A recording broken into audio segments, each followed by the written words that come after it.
podcast. I have a repeat guest today, Ryan Foran. He is out of California. And today we have a very special episode because we're talking all about student intern programs. Now, this is one that is not paid and it is after school, totally doable in your school district or school system. But I'm really excited. And Ryan's got a special invite. He has created a community to talk about internship programs, and you're invited. So make sure you check out the show notes, okay?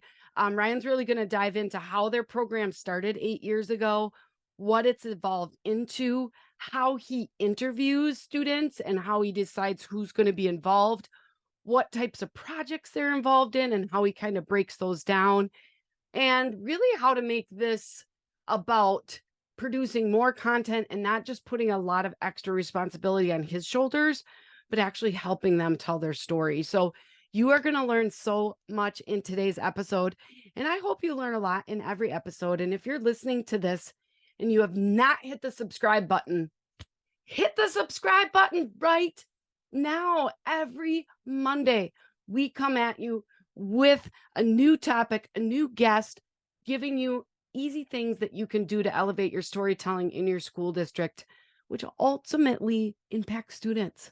It impacts enrollment. It impacts families engaging with your school. So this is critical. You need to hit the subscribe button. Now on to today's K-12 PR tip.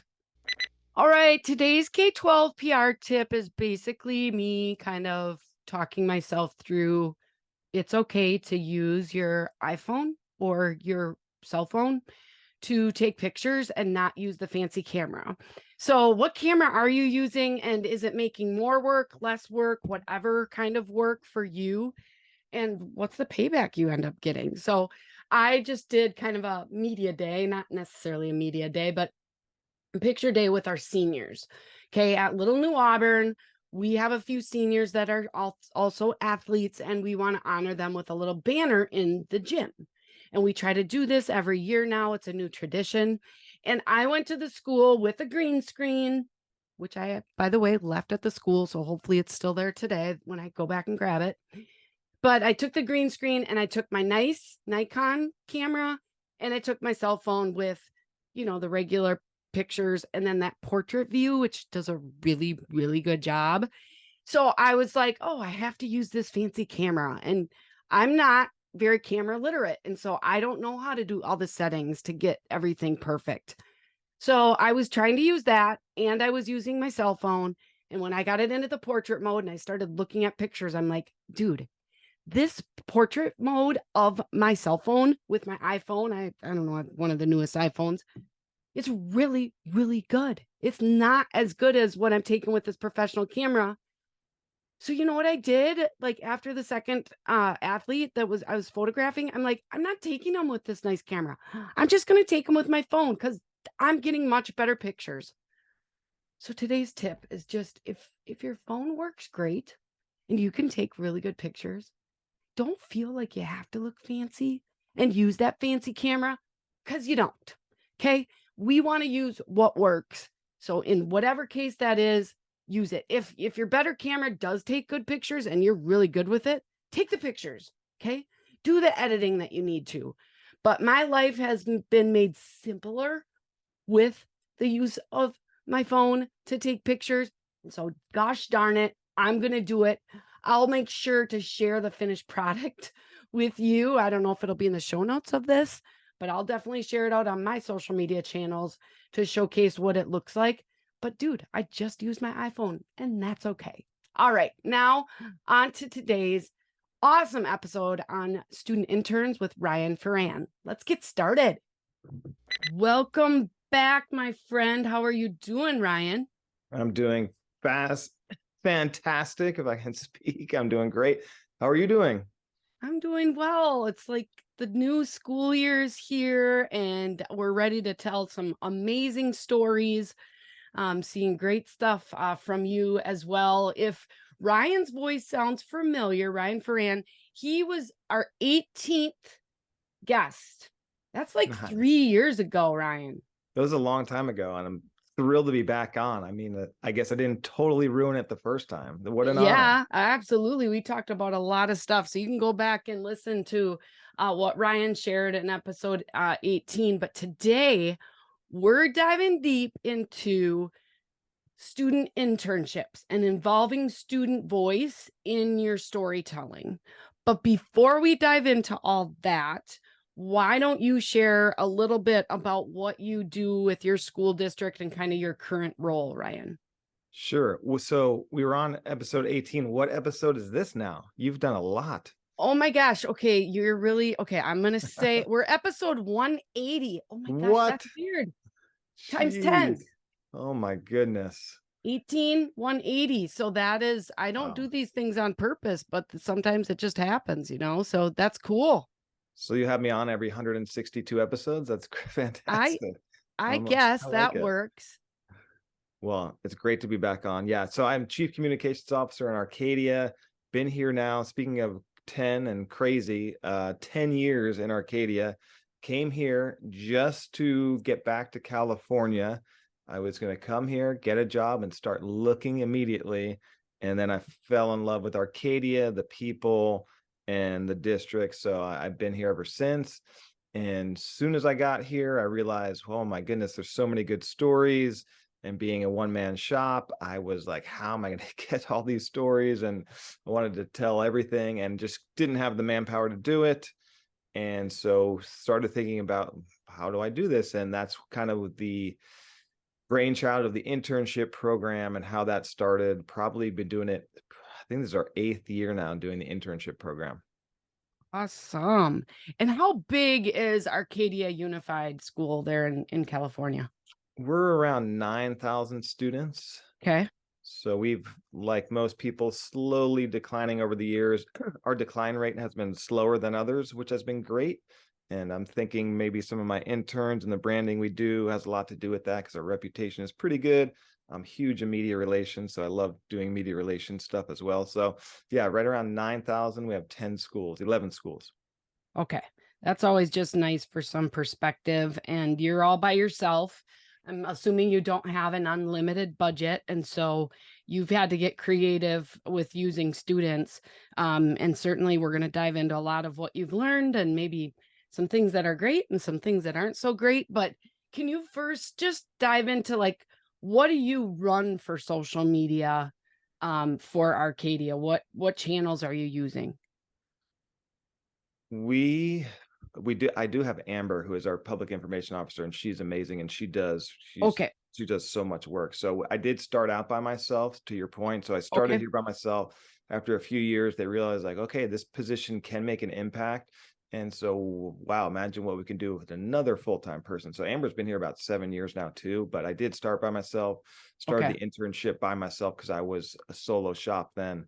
But she's here and she's just fantastic. So we do Facebook, Instagram, Twitter, X, whatever you'd like to call it now, YouTube. We do have a LinkedIn. We don't use it a ton, but it is good for jobs and stuff like that. We post. So I think that's about it. No TikTok yet. The kids, actually, one of our interns is going to do a presentation to pitch me, Amber, and the rest of us why we should get on TikTok. So she's going to do that next week. So I'm looking, we may be on TikTok soon. I love it. Well, we'll stay tuned. We're going to get all of your links to your social media channels in the show notes for everybody to take a look. If you were to say like what your number one channel is that you kind of use, do you have like a number one? It used to be Facebook. If you asked me that 3 years ago, it was probably Facebook. But now I think, and the demographics are different, obviously, with Facebook, as your listener knows, that's more for the parents. Instagram is more for the kids. But we're seeing right now, at least, some more traction on our Instagram, Okay. especially Reels, which has been nice. And but Facebook is still pretty powerful for that longevity. One thing we started doing, Andrea, maybe a year and a half ago, is we have teams in our internship. So we have like social media managers for, one for the Facebook page. Then they have a team of people they manage who also have access to the Facebook page. Same thing for IG. We just added an X manager. And So we have that. But another thing we added was an analytics team. Okay. So we have somebody that goes through now each semester by semester, then they'll do a year-long report on putting the numbers together. And then they'll look at it, what's working, what's not working. So it's good. So we're starting to get a baseline number for the past few years, and then really kind of diving in. And they do a great job of like putting suggestions in there, putting up some charts. And so it helps me to, at the end of the year, right, present to the board, this is kind of what's working, what's not working, and do we need to adjust and consider different social media routes and strategies. Okay. That's super cool. It already sounds like you have this huge team and you've got different teams doing different things. So let's break it down. With your, it's a high school program. Mm-hmm. How, just we'll start at the beginning. How do you select students? So now that we're established, it's pretty easy. And we just went through interviews this past week. We send out kind of an email blast to the entire high school. So we take all grade levels, 9 through 12. Don't really care about your GPA, just have a passion for this. Even if you don't have a lot of experience, we'll train you, but you got to be convincing. And so now that we're established, it's easy because people really want to get in. We had probably 75 kids show up to an informational meeting we had recently, and Okay. then 53 of them apply, and we probably only have 6 to 8 spots available. So now that we're up and going, it's easy. But at the beginning, for people that are thinking about creating an internship program, I would start with 2 students, and then they will kind of help build it. Starting with 2 does, I used to say start with 1, but I think 2 gives them a nice buddy system to work with, and then they Yeah. help you create it. And then once you have them kind of up and running, then you can do some applications and then draw interest. And so I always say, go to your journalism teachers at the high school, yearbook, photography class, media production, say, hey, do you have a few students? I'm thinking about this internship program that you think would be good, mature go-getters that are ambitious and don't need a ton of, support. And they always, oh yeah, I have so-and-so, they're great. And so I always use teacher recommendations to get it going, use a few kids. And starting something new is exciting for the kids. They get to be a part of something, help build it that's never been done before. It's great for their college apps, their resume. So the kids love it. A lot of people, they love the concept of the internship, but they just don't start it because, what about this? What about that? And I always tell them, don't wait, just start it. You will figure it all out. If you wait, you'll never do it. If you wait to have every answer before you start, you learn as you go. We're doing things this year that we didn't do 8 years ago. You just learn as you go, you adapt, you adjust. So just start it, start small, and then grow from there, and you'll love it. That's part of your job. Yeah, you kind of have to sometimes build the airplane while you're flying in the air, right? Yeah. You're not going to figure it out until you get started. So Mm-hmm. I love that. And I love that you said start with 2 students, and then you can have the buddy system. So what kind of, there's a lot of places to go, but I'm thinking like, okay, I get my 2 students, like what kind of training do you start with? And again, you can describe what you're doing today with 8 students, but then you could also break it down for our listeners that maybe don't even have anything created. Like, where would you even start? Yeah. So for us, so this year we're adding 8 students. We already have 16 returning from last year. So we'll have Oh, probably, yeah, we'll have like 20 something interns. Our program's insane. One year we had 40 interns, which was way too many. But okay. with Amber there, we're able to manage a lot more. And the other big hesitation for people is, how does this not become more work for me? And so that's the big question and concern, which is totally legitimate. So for me, it was a ton of work. The joke was, oh, you have your interns going everywhere and doing all your work. And it's like, haha. But they don't see the 12 emails I'm getting at 8, 9, 10, 11 o'clock at night, all the work critiques, reviews I'm doing for them, copy editing on their articles and their videos. And so that was a lot. So I needed to figure out, how can this be sustainable where we're getting a lot of content, but I am not working nonstop? Like, that's not the point of creating the internship program. It's for long-term sustainability and content growth. So we created manager roles. So once you have your internship up and running, you get to 6, 8, 12, 20 interns, then you create leadership positions within them. And that's how, probably to the point why I'm on here, is that's where I learned where, okay, I've had some kids in here for a year now. They're really smart. I do trust them posting on our social media. And at first I did what most people will do. It's okay, send me the caption, send me what you're going to write, and then post it. Now I don't check it. I don't look at it because we train them. To your point, we have trainings for them. So that's kind of how it started. But we do the first usually meeting of the year, first couple will do a video project. So how to use what's in your pocket to create a high level marketing public relations video. So whether you have a DSLR or you just have a camera phone, let's go over the basic techniques of how to really create a high quality video with just your phone, if that's all you may have. And then so we kind of go over that. And then it's like the next 2 weeks, it's okay, go out and do your first video story. So pick a story, pitch it to us, we'll approve it, and then go out and here's what the elements we want in the video.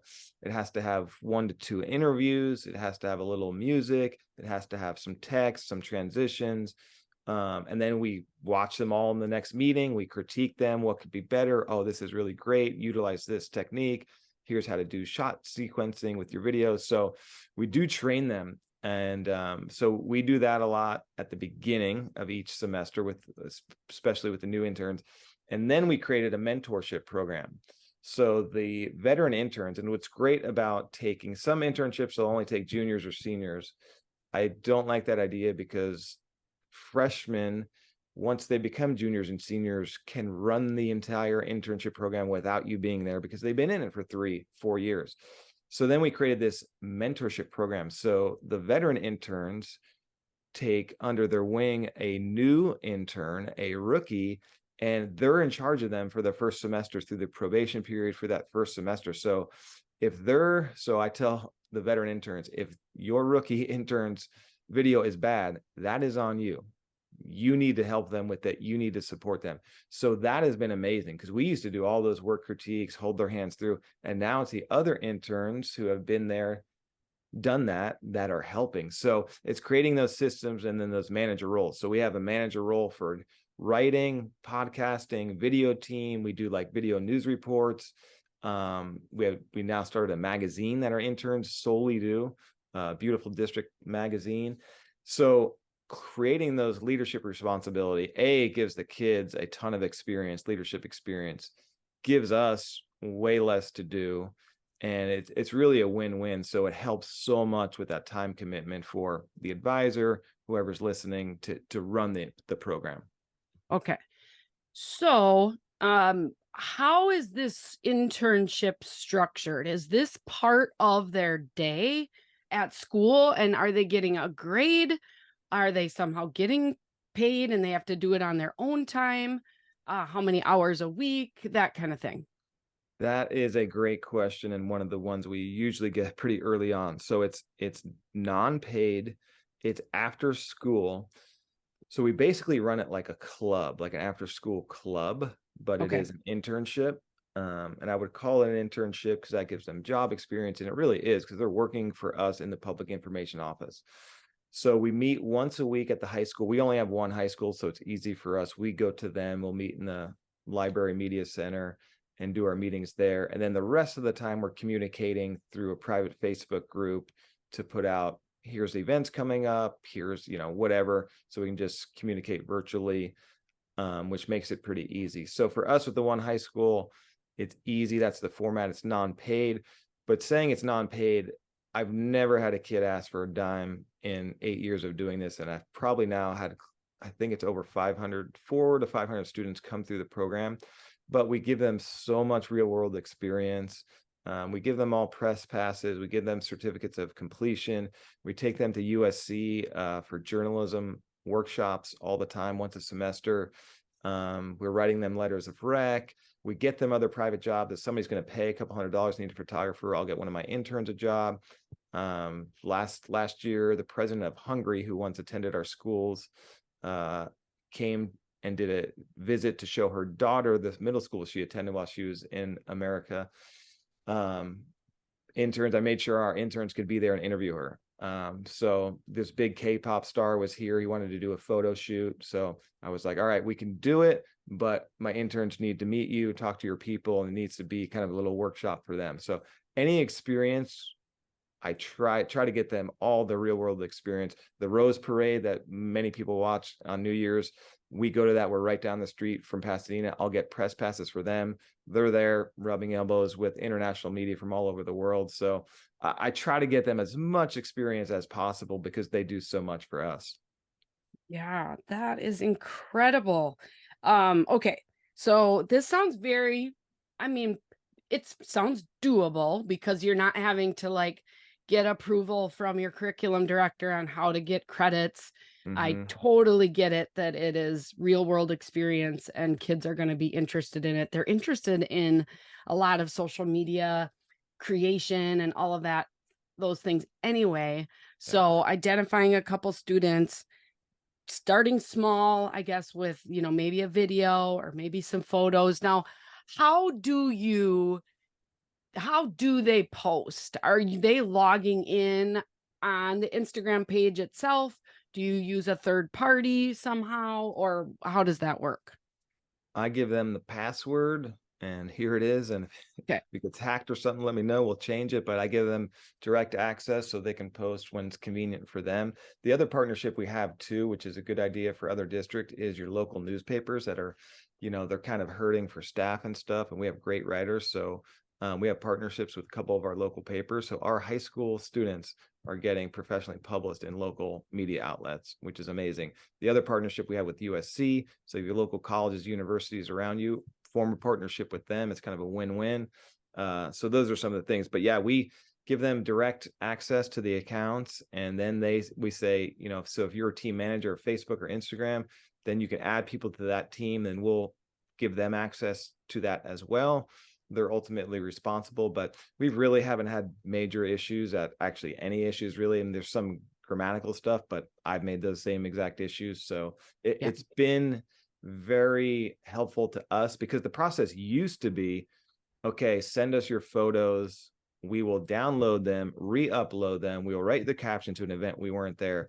So now it's like, no, you take the photos, you download them, you upload them or send them to the Facebook team to do it. You write the caption, and then we all post in that private Facebook group. So if they just got back from an event, here's my caption, here's the photos. And then the other managers will critique the caption live in there. And then before it gets posted in a half hour, or the next day, it's already edited, it's polished up, and it's good to go. Okay. So what teams do you have? You said it before. So you've got a Facebook team, an Instagram team, a Twitter team. We just added the Twitter. So we have one Twitter manager we just added. Okay. So we're starting that this year. We do have a YouTube manager as well that helps post some of the videos to YouTube and do shorts and stuff like that. And then we have just kind of a Instagram for our internship itself. And we have a manager for that. And then we have a news writing team. So a team that writes articles. We have a magazine team that works on the magazine, a news video team where they're actually doing like news reporter stories and reports via video. And then the kids have a podcast that they do. We used to kind of want it to be a district type one, but we just said, do whatever you want to do. The podcast, the numbers were low. So we kind of like, through our analytics, we found the numbers were low. Like, what can we do with the podcast? And so I said, whatever you guys want to do, don't worry about promoting the district or telling us. So they transitioned to kind of doing like Taylor Swift album reviews and stuff like that, just to, have fun, create content, see how, what leads to listeners and doesn't. So I think those are most of the teams. Then we have an equipment manager because we have cameras for them. So they have a checkout system. So I think that's about most of the teams. I'm probably forgetting one or two, but we do have a lot of teams. Okay. And obviously if you're starting out, you'll just have a small team and they'll be responsible for maybe a couple channels.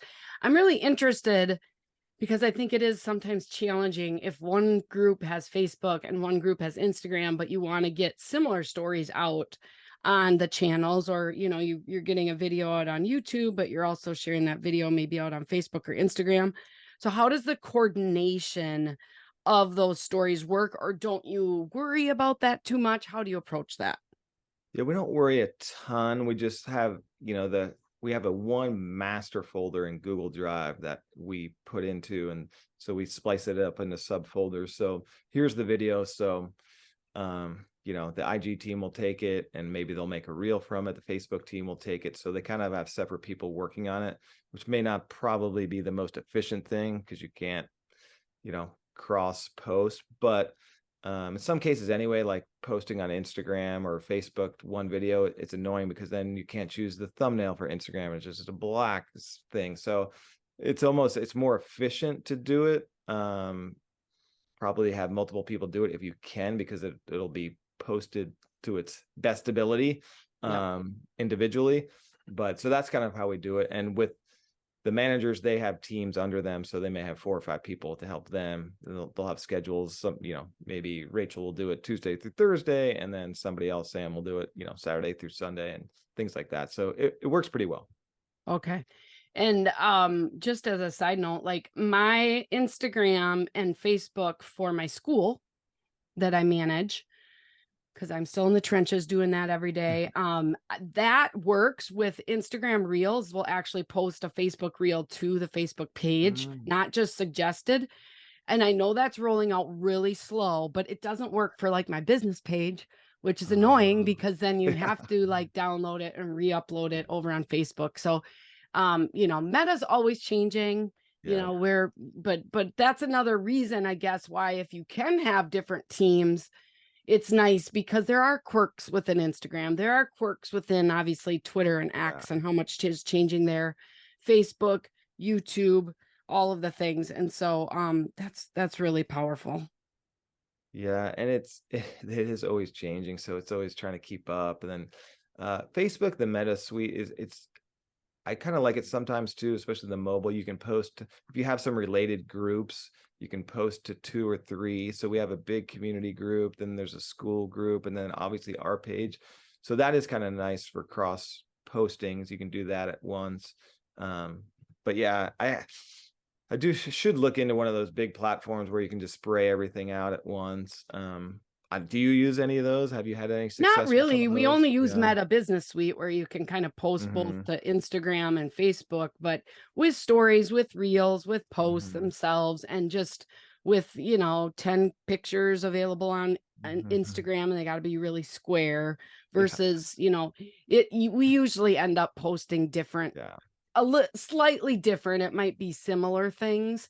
At the end of the day, there's different, like you said, more families or grandparents and parents are on Facebook, but more students are over on Instagram. And so it is important. And if you're leveraging these students and they love Instagram and if I was telling somebody, if they're just starting, even if you just had your student interns focus just on Instagram to start with, that would be a great spot. Hmm. Yeah. And I just think often, because we as communicators, we like control, we like Hmm. to have things figured out and all of that, but when you're doing a program like this, you really can't have it figured out all at the beginning, right?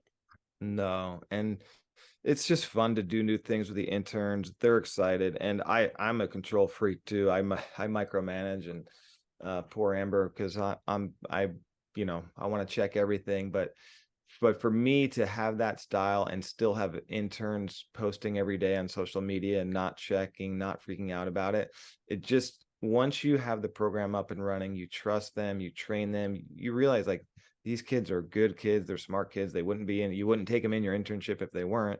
And what you're teaching them really, really helps them. So it's just been such a help to us with content.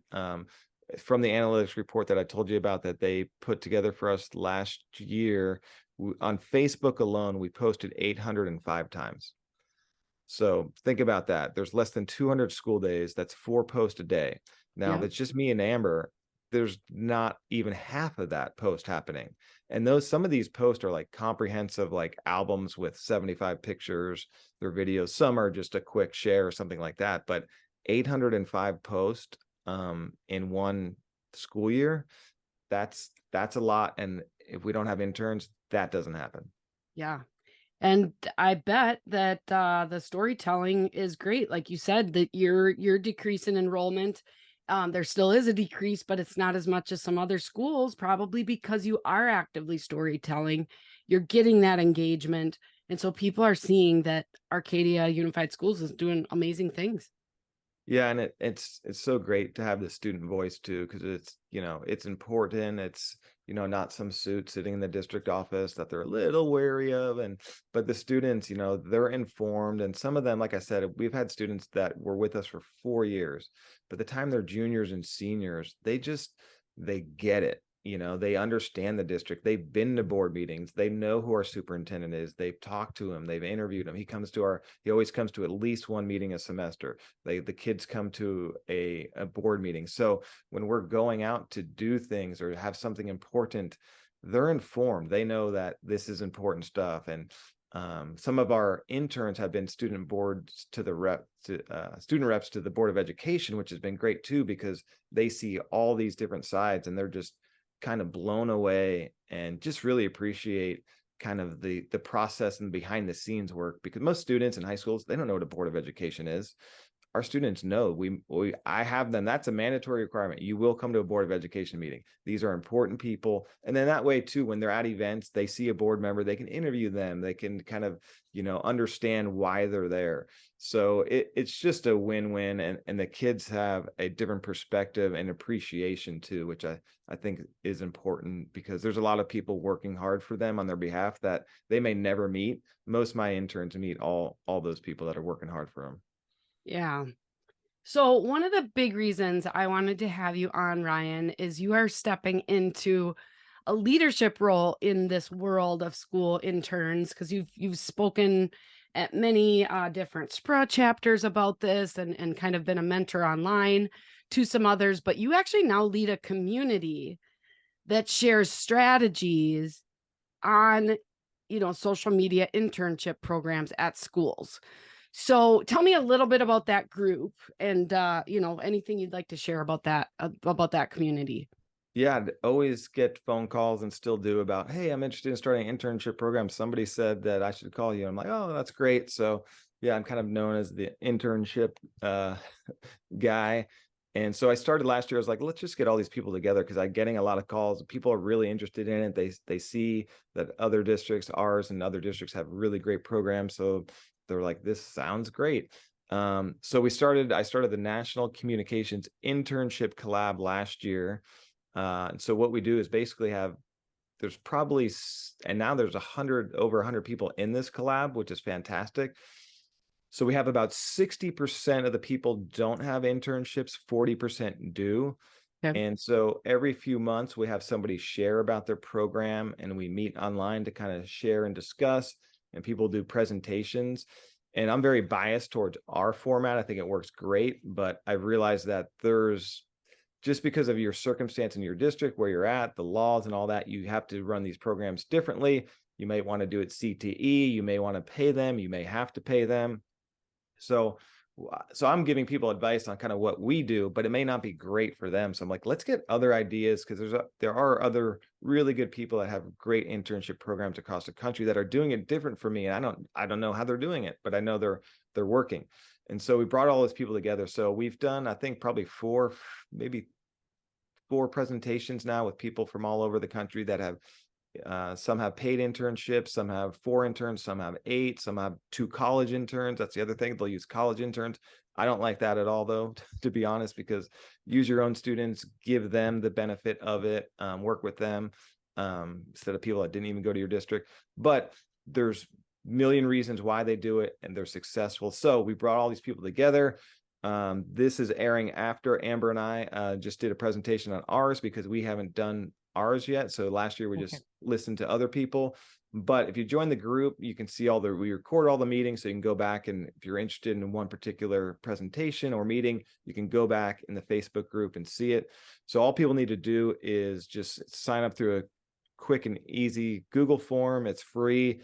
And then there's a link to a private Facebook group you can join. That's where we post all the previous meetings, and people could ask, hey, can you send me your application for your internship or do this and that? So it's been great, and people have been willing to share because, I have to ask people, hey, can you share about your program, or, yours is paid. Can you explain how you do this? And there's been some great ideas. I've learned a lot and got some tips for sure. So it's just a good way. Like, if we're all doing this, let's put our brains together and do it the most efficient way. And I think as you slowly pick up tips from each people, you piece together your program, how you want to run it. And so far, people seem to be appreciative of the group and the brainstorming.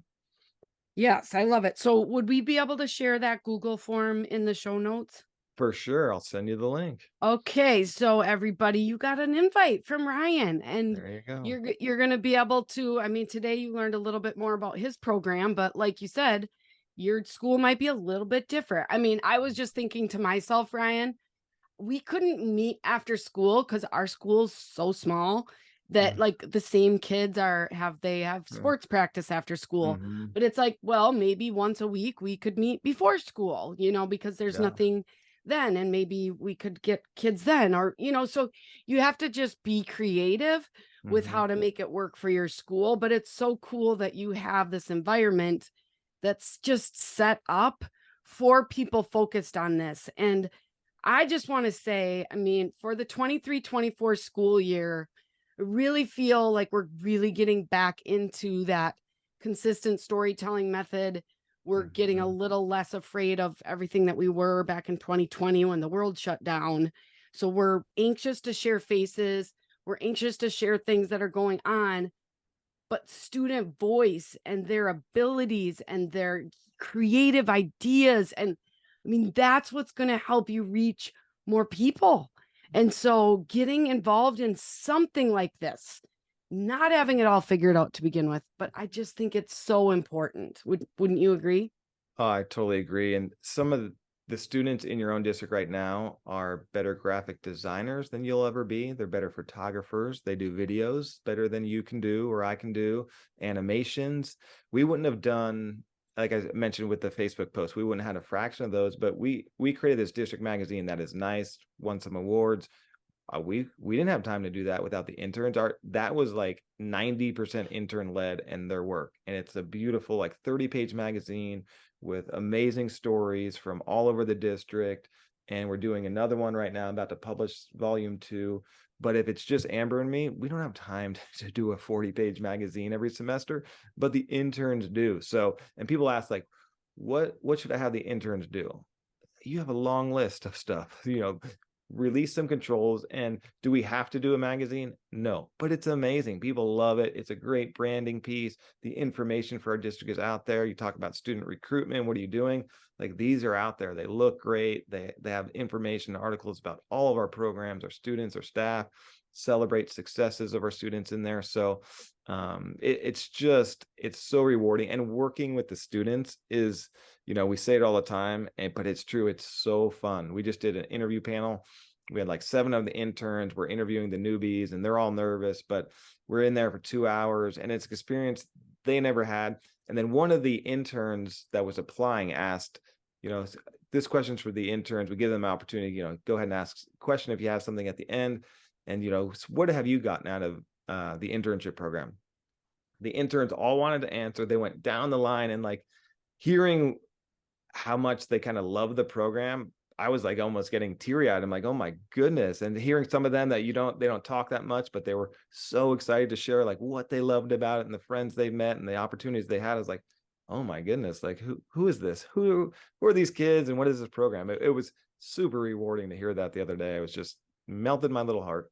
Yeah, that's awesome. Well, thank you 8 years ago for stepping into this, and thanks for Yes, all of your resources. We'll make sure we get that out. I'd love if you would share a recent link to that magazine too. sure. So get me Absolutely. that, because we'll put that in the show notes as well. And then if people just want to stay connected to you, we'll get them the link for the community. But if they just want to reach out to you, what's the best way? LinkedIn is Okay. good. Twitter's good. my podcast. By the way, if you follow that, we're giving away these 2 amazing books that I bought that I think you know the author. I bought those. I still haven't given them away yet. So we're going to do a giveaway soon on our Instagram, the School PR Podcast. We talked about that when we had you on. Thank you for doing that, by the way. Very popular episode. So you can follow there, and you can win a couple of the Legends books. I mean, I may need to Awesome. get Yeah, there. social media for schools. It's out there. So yes, listen to Ryan's podcast, the school PR podcast, and we'll get you direct links to your LinkedIn and your Twitter on the show notes as well. Very excited to watch you continue to tell amazing stories to get these students involved. You can definitely hear it in your voice how much this has really impacted the work you get to do every day. And it's just making that ripple effect truly across the country, really around the world, Ryan. So thanks for hanging out with us today. Andrea, thank you. It's always a pleasure. I'm honored to be a repeat guest. I mean, that is just, when you told me that, I was like, oh, this is There's pretty not cool. many that have repeated so far. Now as we get closer to 200 episodes, I can't even believe it. Goodness. This was another thing too, like just as far as like the student internship. I didn't really know what I was doing with podcasting. I look like it now. If you're watching on YouTube, I got the nice microphone. I didn't start out with that. You gotta just start. You gotta be willing to start and suck at it when you start, and then you're gonna get better. So You're a pro's so pro. anyways, I listened to many of the episodes. I love it. The guests, you're great questions, great engagement, and it just seems like a fun conversation. So you're doing great. I don't know how you put out that many episodes. I think I started earlier, but you have me like doubled by now. So that's very, very impressive. I am very regimented, and it's a weekly podcast, and we haven't missed a week since we started. So, and there's so many great people to talk to.